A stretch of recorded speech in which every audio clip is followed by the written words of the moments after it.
Hello, welcome to our seminar talk, where we talk about this year's seminar series, what we learned, and how faculty responded. I'm Hedel Thacker, Learning and Teaching Consultant with LSA Technology Services, and I'm here with my colleagues Caroline Coy and Sean Jackson. Hi, Caroline. Hi, Sean. Hi, thanks for having us. Sure. Do you want to start by telling us a little bit about each of you? Yeah, so I am one of the learning and teaching consultants with LSA Technology Services. And I'm the lead of an instructional video within LSA Technology Services and also a U of M grad. Awesome. Thanks for sharing. So, we are going to be talking about the theme of the year, the theme of this year's seminar series, which is encouraging academic risk taking and building resilience. So, the title of your presentation was Challenging Today's Students to Take Academic Risks. Was there a particular question that you were trying to answer? Yeah, so to understand how to get students to take academic risks, we knew we first needed to understand why they were not taking academic risks. So really the central question for our presentation became, why don't students today take academic risks? Yeah, we started by doing a pretty wide kind of meta-analysis of the research that's out there on especially post-pandemic, where students are at, what's happening with them, what choices they're making, what stresses they're under, and how that impacts their academic decisions. And what we found was that it does quite a bit, actually. The environmental surroundings that they're living in and the things that are happening to the world around them definitely play an impact on the choices that they make and the risk taking that they're able to do. So I think it's interesting that you are using the term academic risks in your title. What does that mean? Yeah, so it's interesting when we gave the presentation, a faculty member actually asked us, I feel like our students take risks all the time. They do these risky things that I would never do. And that is true. So we really wanted to focus on academic risk taking. And what we found that came down to is choosing a challenging learning experience. And one of the things that we encouraged those who came to the presentation to do was to define for themselves and for their students what that means. But I think if they were looking for some guidance in how to define it, that challenging experience, whatever that might be for the student or for that discipline, would be a place to get started. Yeah, some examples of that could be them answering a question that hasn't been asked, if they're doing a research project. Research where there may be dead ends, and then they have to kind of figure out where they're going from there. Or, taking things outside of their major or outside of their academic interests or things that they're already familiar with. If they're bilingual, taking a language that they haven't spoken before. So it's about expanding not just their academic horizons, really. It's about expanding their academic horizons and ensuring that they are, making the most of their experience here in this environment where they can fail a little bit in order to get a huge benefit later, from learning new things and failure and resilience building activities. And I think that point about they can fail a little bit here, that's really what we were trying to get our instructors to see, is that for students, it feels like they can't. And so how do we create an environment where they can fail a little bit and also provide them with that rationale of why it's safer to take some of those risks here than to take them after they're out of their programs? Because that choice to choose a more challenging path, it does come with the risk of not achieving that high grade that they wanted and some very real consequences that I think we'll get into when we talk about the research. As a brief aside, to kind of put a concrete example of what this would mean, you see it a lot in creative majors where students use this opportunity that they're out of college, that they're they're exploring their creative side, that they will do all kinds of wild things and bite off more than they can chew and really learn from the experience in a way that you wouldn't from a book, right? They're doing experiential things and they're it's not as successful, but they're able to like, improvise and make do and just make things out of nothing, essentially, in say like film majors or art majors or photography majors. And taking that same mentality into a more humanities and STEM environment is challenging, right? And that's kind of what we're talking about, is empowering these students to make choices that might make them feel uncomfortable, might make them feel uncertain about how things are going to turn out, and also, expand their horizons. So that sounds like a very big job, right? To take a student's perspective of what learning is, what happens in the classroom, necessary work, important work, but also perhaps a little overwhelming for faculty to think about, right? How to go about doing that, especially when they might not have even defined what that would entail in their own course, right? Or in their own discipline. So knowing all of that, knowing that this is kind of a big ask, what were you hoping for with this presentation? What was kind of the goal going in? Well, I think it's a huge ask, which is why it's a series. So our whole goal was what you said, like, how can we encourage more risk-taking in courses and help faculty feel prepared to do that? But we really had to start with trying to show why students are risk-averse and help our participants understand the potential consequences of risk-taking, so they can more fully understand the value of creating safe learning environments for students to take academic risks. And really, that's kind of the next two sessions, is how you create those safe learning environments. So we're just trying to build some of that buy-in for those later sessions of like, this is what students are experiencing and why that's so important. The research that we found just created this almost like demographic picture of the average student as one that sees the classroom environment as a transactional experience where they know path that they can see ahead and that they know where they're going, right? And what we want to do with this was show that is a mindset that's kind of drilled into them from their early education, and that is something that doesn't necessarily lead to the kinds of personal development and skills that employers want, but also that we should be encouraging as a liberal arts college. Okay. I mean, that sounds like a good thing at face value, that you see a clear path and you're following a path. And it sounds like a student who's organized, who's planning, who's prepared.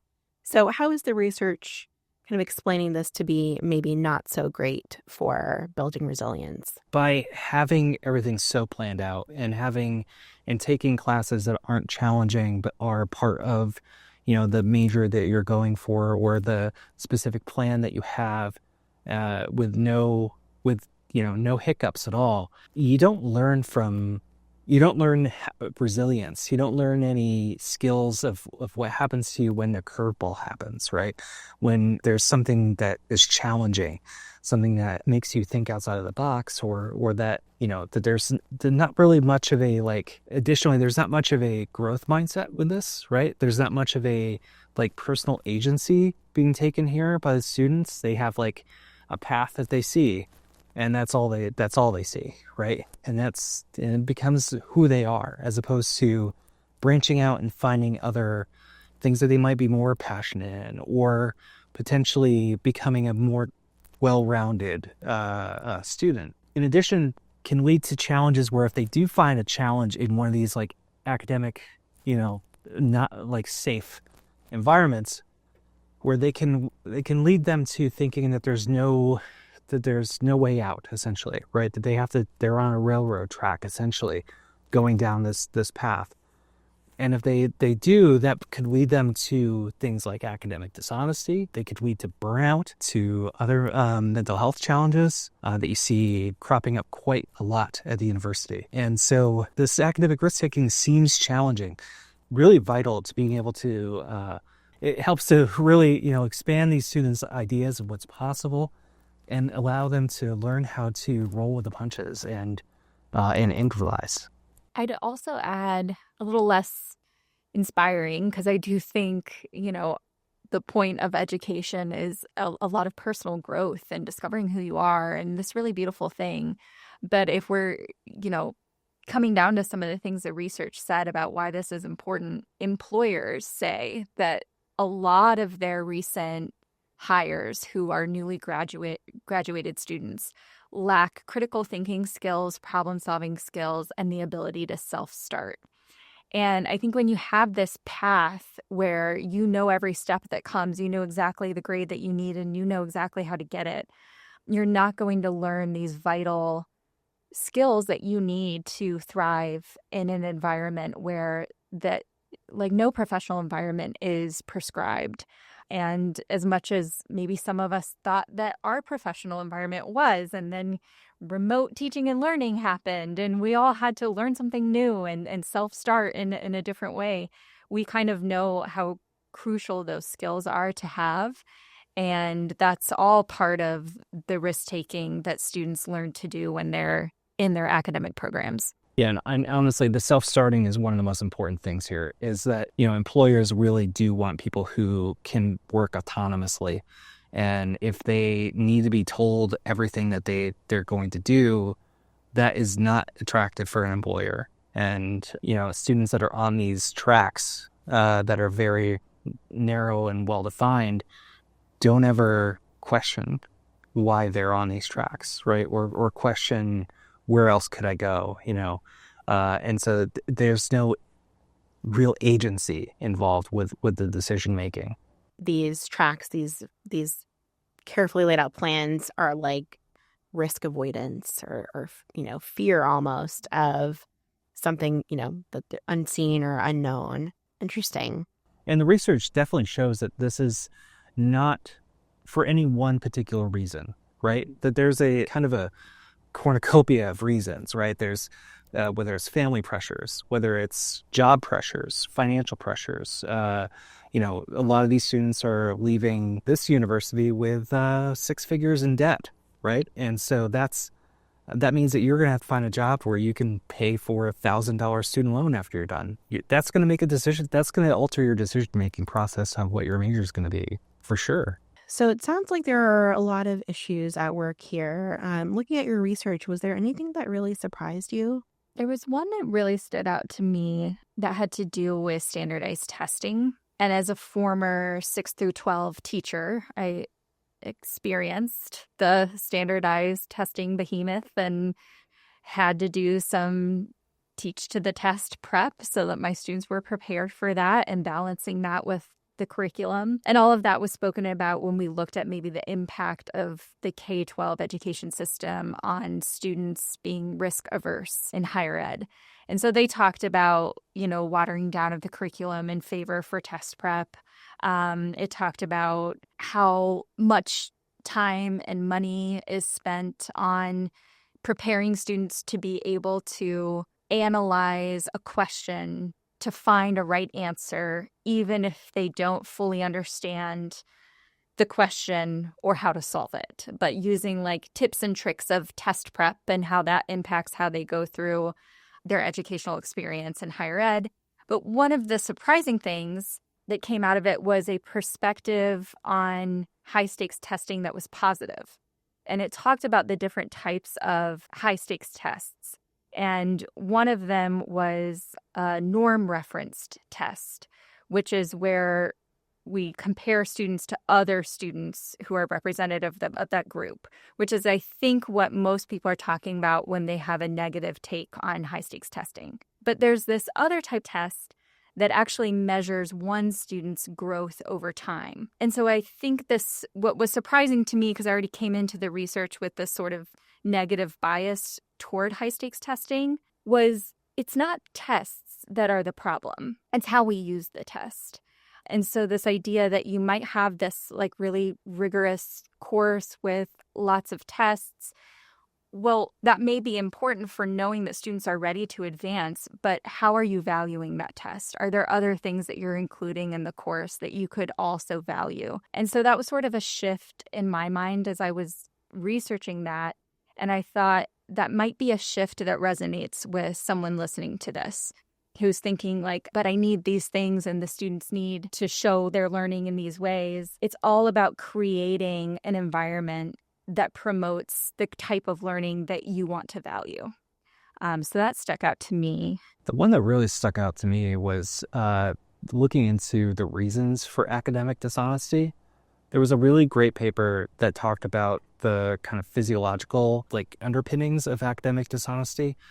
And what really the picture that came of it was that academic dishonesty is not a opportunistic thing, right? It's not something that someone does because they can get away with it. It's something that they do because they have a fear of loss in some way, that it triggers your fight or flight kind of mechanism. If you have a fear that you are going to lose out on potential income, potential life futures because you don't pass this test, right? Or you don't write this essay in the right way. And so the kind of, I would almost say fear mongering about academic dishonesty over the last 5 years because of AI, because of being online, right? And taking tests through online purposes. What the surveillance, of testing has shown us is that there isn't some increase because of, these factors of AI or because of online testing. It's because everything is more uncertain, right? That because there is a potential for losing out on opportunities and losing out on grades. And that's what leads people to cheating. And what I thought was also really interesting about it too was that if we think about creating a safe environment for students, if you're able to create one, there's less of this fear that builds up to do this. So in a sense, by creating a place where students can take academic risks, you're insulating yourself from potential dishonesty and creating an environment where students don't feel like they are one test away from losing their scholarship or one test away from not getting into med school. And that touches on a lot of the other research that we found, without going into it. But, COVID-19 has a huge impact on students' emotional health already. And then the uncertainty moving forward, the social political climate, same thing, just so uncertain for students to try to imagine what future they're going to have, GPA pressures. All of these are more what's driving this dishonesty. Yeah, stress and fear are really the things that drive dishonesty and cheating of all forms. And it's not actually, opportunism or greed that's doing it. It really makes me wonder when a student would even get a chance to learn how to take academic risks, because if they're coming from a K through 12 environment where there is a heavy focus on standardized testing, and then they're stressed about their grades already, they're already worried about, kind of not being able to get ahead. And when then are they supposed to learn that it's okay to take risks? So it's not surprising that you're here and creating this presentation because, if this is not, if they are not given the chance to learn, would you agree that these are skills that they need to be able to learn and practice, risk taking? Absolutely. And I think what you just pointed out about the K through 12 and them not having the space to learn them there, I think a common misconception is that that's the age and the level within education where students learn this. And then when they get into these degree programs, they already have those skills that they can apply. And that's not happening. So what we hope is that builds a level of understanding for our listeners of why it's important to make the space and the time within your class to foster some of these skills that are so essential that students haven't had the opportunity to learn. And I would say that while there are definitely institutional things that can happen to lower this fear and to increase the risk taking, it really can come down to one teacher and one instructor changing things for one student. I think all of us have in our past one teacher that did something different and kind of led us down a different path, or that led us down or challenged us in a way that we weren't expecting. And so the takeaway from this is that that the instructor who goes to our seminar series or listens to these podcasts can be that person, right? They can inspire a few students to take more academic risks or to learn from failure in a way that doesn't impact them academically, but challenges them personally in a way that makes them a better student. I think one of the challenges with all of this is that the skills that we're talking about here are not on any learning objectives, right? These are lifelong skills that have people who want to constantly improve themselves, who want to improve their environments and want to tackle difficult challenges. But if we're not encouraging that at this level, they're never going to learn it. And it seems important to make that point, I think, because faculty are worried about their own learning objectives. They have certain things in their courses that they need to cover. And it can feel like a bigger ask to say, also, these things that you thought that your students learned already, they didn't necessarily learn them. And you should spend some of that time that you had allotted for other things on developing risks, right? Or developing this ability to take risks in your students. And as much as I dislike saying this, this is not going to get better, right? These students are going to come into college even less equipped in the future than they are currently. There's a great paper that came out of Columbia a couple of weeks ago about college student reading levels being way lower than anticipated. It's interesting to think that the students that are coming in, 3, 4, 5 years from now will have less skills, but more standardized test ability. This is going to be even more vital to capture them, while they're still in development, right? If we remember that brains don't stop developing until your late 20s, right? So you can capture these students and help them build lifelong skills in little ways. It doesn't take a lot in one class to really make a difference here. Yeah, in many ways, I feel like this presentation is hopefully to get our listeners thinking about how they would start this conversation and how they would start building into their course or their syllabus rationale for some of the things they might ask students to do that they may not expect from the course, but that are in service of trying to build some of these skills. And how did they react to this information? Were there any interesting responses from faculty? We got a lot of validation that this is a topic faculty are interested in and that this is an issue that they're experiencing in their courses. We heard a lot that term transactional educational experiences. We heard that a lot.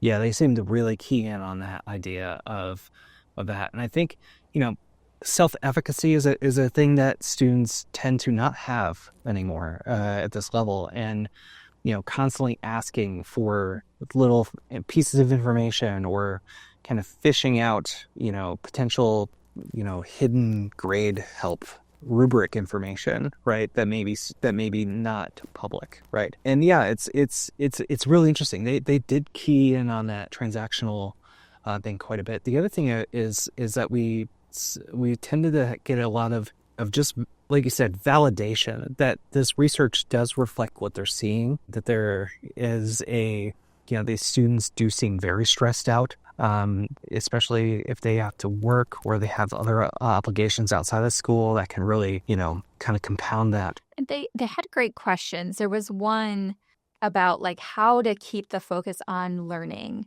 when you're trying these methods to make a learning environment feel safe for students to take risks. So practices you could give an assignment with only participation points or give multiple attempts. But how do you do that without exacerbating the problem of this feeling transactional and just earning points? And there's this desire to know more about how to create learning environments where students feel safe to take risks, as well as keeping a focus on challenging learning experiences, valuable learning experiences. And it was good to hear that this was a need area because that's the rest of the seminar series. How could faculty, just having gone to your presentation, how can they apply that knowledge, that understanding of their students How can they apply that in their courses? To define what you mean by academic risk-taking. Share that with your students and show them how you're measuring that, because that shows them that it's important to you.